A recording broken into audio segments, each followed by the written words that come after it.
যে স্কিম এবং প্রকল্প তোলার জন্য আপনারা বসেছেন, আমি প্রত্যেকটা সভা থেকে যেটা দেখেছি যে পাড়ার প্রতি, গ্রামের প্রতি, মানুষের প্রতি, পাড়ার সমস্যা সমাধানের জন্য মানুষের যে দায়িত্ব, কর্তব্য, যে দায়বদ্ধতা, এক্ষেত্রে অনেক ক্ষেত্রে অবহেলা, অনেক ক্ষেত্রে ভাবনা করা জায়গায় আমরা সেইরকমভাবে উদ্যোগ এবং সেইরকমভাবে মানসিকতা গ্রহণ করিনি। তার জন্য পাড়ার যে ছোট ছোট সমস্যাগুলো আমাদের অনেক সময়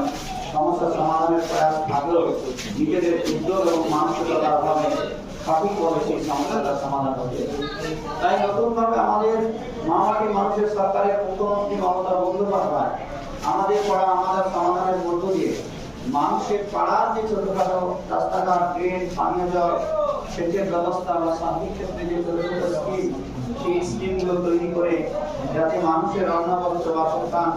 এবং জীবন জীবিকার রোজগারের সার্বিকভাবে সমাজের সরকার ডেভেলপমেন্ট হয়, এই ডেভেলপমেন্টে আপনার পার্টিসিপেট, আপনার অংশগ্রহণ একটা অত্যাবশ্যকীয় কার্যক্রম। এই অনুষ্ঠানে পাড়া আমাদের সমাধানের কর্মসূচির মধ্য দিয়ে, তাই আসুন আমরা সবাই মিলে এই আমাদের পাড়া আমাদের সমাধান এবং দুয়ারে সরকারের যে আমাদের কন্যাশ্রী, রূপশ্রী, কৃষক বন্ধু, কৃষক ভাতা,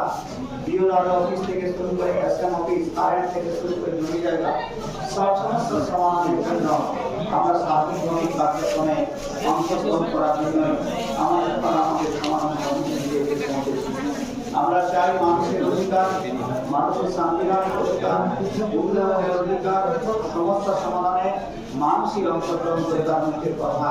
তার চিন্তা ভাবনার কথা, প্রয়োজনের কথা, প্রস্তাবনার কথা, অধিকারের কথা হলো দেশ স্বাধীন হয়েছে ৭৯ বছর,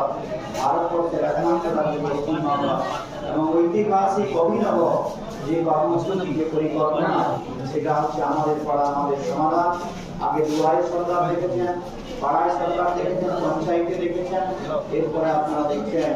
আমাদের পাড়া আমাদের সমাধানের মধ্য দিয়ে গ্রামের মানুষের ছোট ছোট সমস্যার সমাধান করে নিজেদের উন্নতি এবং নিজেদের অধিকারকে প্রয়াস করে প্রতিষ্ঠিত করার লক্ষ্যে আমাদের এই কার্যক্রম রয়েছে। আমি দীর্ঘায়িত বক্তব্য দিতে চাই না, আপনারা কার্যক্রমের মধ্য দিয়ে আছেন, আমাদের বিডিও সাহেব আছে, পঞ্চায়েত সভাপতি সাহেব আছে, বিশিষ্ট সমাজসেবী আমাদের রিয়াজুল ভাই, ফজলুল ভাই আছে, আমাদের উপপ্রধান আমাদের রাজু ভাই আছে এবং আপনারা সবাই আছেন গ্রামের গ্রামবাসী। একটু বেশি বেশি করে পার্টিসিপেশন করতে হবে, বেশি বেশি করে মানুষের অধিকার, আপনার পাড়া, আপনার গ্রাম, আপনার এলাকার উন্নতির জন্য আপনাকে কিছু সময় পার্টিসিপেশন করার আবেদন জানিয়ে, নিবেদন জানিয়ে আবারও সকলকে শ্রদ্ধা, নমস্কার, জোহার, প্রণাম, কৃতজ্ঞতা, অভিনন্দন জানিয়ে আমার বক্তব্য শেষ করলাম। ধন্যবাদ, নমস্কার।